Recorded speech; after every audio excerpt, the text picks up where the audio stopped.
안녕하세요. 땡큐 서울 의원에서 근무하고 있는 내분비 대사내과 전문의 이은정입니다.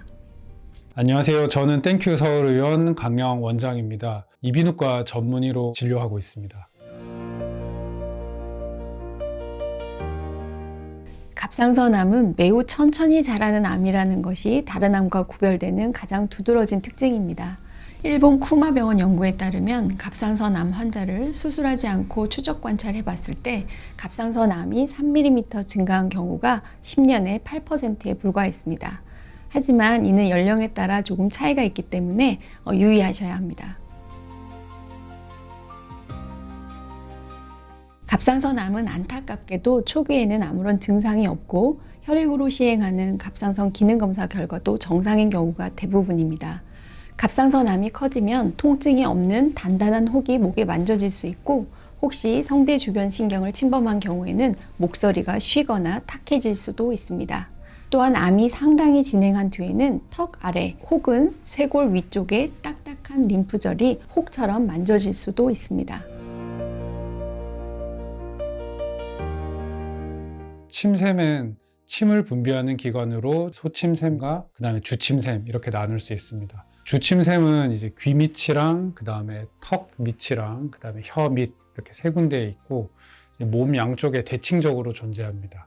소침샘은 입 안쪽이랑 목 안쪽에 이제 수미리 크기로 작은 크기로 분포가 돼 있고 수백 개 정도가 이제 있는 걸로 알려져 있습니다. 이런 이제 침샘에 생기는 양성 질환은 침샘에 생기는 암을 제외한 침샘 질환 전체를 다 이르는 말입니다. 침샘 양성 질환은 침샘 종양, 그 다음에 비종양성 질환 이렇게 크게 구분을 할 수 있는데 침샘 종양은 침샘에 혹이 생기는 거고 비종양성 질환은 침샘염이라든가 타석증이라든가 점액류 같은 질병들이 이제 대표적인 비종양성 질환이 되겠습니다. 앞서 말씀드린 침샘 양성 질환을 하나씩 차례로 설명을 드리면 침샘 종양은 침샘에 생긴 혹으로 다양한 이제 세포 기원으로 생길 수 있고 주로 이제 수술적인 치료를 하게 됩니다. 침샘염은 감기처럼 세균 또는 바이러스 감염이 침샘에 생기는 건데 일상생활에서 가장 흔히 볼 수 있는 이제 침샘 질환이 되겠습니다. 타석증은 침이 흐르는 길에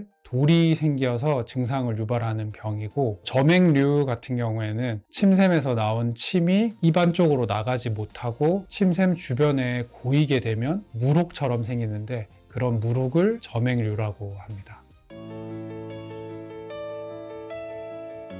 침샘 종양은 귀 밑, 턱 밑, 혀 밑, 그 다음에 입 안쪽에 수개월 전부터 지속되는 혹 이런 증상으로 내원하시는 경우가 제일 흔하고 특히 여러 침샘 중에서 이제 귀밑샘, 이하선이라고 저희가 부르는데 거기에 발생하는 경우가 제일 흔합니다. 아주 드물지만 뭐 얼굴이나 목 쪽에 감각 이상 혹은 뭐 운동 이상으로 내원하시게 되는 경우도 있습니다. 두 번째로 침샘염 같은 경우에는 침샘 부위, 앞서 말씀드린 주침샘, 그 다음에 소침샘 부위에 통증이나 부종 같은 국소적인 염증 증상으로 내원하시는 경우가 흔합니다. 만성 침샘염 같은 경우에는 그 지속 기간이 뭐 몇 달, 이렇게 수개월 이상 지속되는 경우도 종종 있습니다. 다음으로 타석증은 앞서 말씀드린 그런 침샘염의 증상이 특히 식사할 때 이제 악화된다 이런 증상으로 내원하시는 경우가 많고 경우에 따라서는 타석 자체를 환자분이 직접 여기 딱딱하게 막 만져져요 이렇게 느끼시면서 내원하시는 경우도 있습니다. 마지막으로 점액류 같은 경우에는 입술이나 혀 밑에 생긴 물혹으로 이제 내원을 하시는데 특징적인 게 시간에 따라서 좀 커졌다가 작아졌다가 하는 경우가 많고 점액류 중에서 일부 점액류 같은 경우에는 목에 생긴 말랑말랑한 혹으로 내원하시는 경우도 있습니다. 이런 앞서 말씀드린 증상이 있을 때에는 이제 침샘 질환을 한번 의심을 해봐야 되고 이런 경우에는 전문가를 찾아서 이제 상담을 받아보시는 것이 좋겠습니다. 갑상선암의 조기 발견이 중요한 이유는 크기가 작을 때 발견하면 주변 조직 침범이 없고 이때 수술을 하게 될 때는 수술 범위를 최소화할 수 있습니다. 갑상선암을 너무 늦게 발견하게 되면은 갑상선을 살릴 수 없고 전체를 제거하거나 또 갑상선 주변의 림프절의 절제 범위가 넓어질 수 있습니다. 따라서 수술에 합병증이 생길 수가 있겠습니다. 또한 추가로 방사성 요오드 치료까지 필요해질 수 있기 때문에 적절한 시기에 갑상선암을 발견하는 것은 매우 중요합니다. 갑상선암의 크기가 1cm보다 작더라도 성대나 기도, 식도 같은 중요한 장기 옆에 위치해 있는 경우에는 이 구조물을 침범하여 기능적으로 후유증을 평생 남길 수도 있습니다. 따라서 갑상선암이 진단이 되면 갑상선 전문 병원에서 정밀 초음파를 통해 갑상선암의 현재 상태를 정확히 파악하는 것이 중요합니다. 갑상선암은 초기에 증상이 없기 때문에 정기 검진이 매우 중요하다고 다시 한번 말씀을 드립니다. 갑상선은 호르몬을 만들 때 요오드를 원료로 사용하기 때문에 요오드 섭취가 갑상선 기능에 영향을 미칠 수는 있습니다.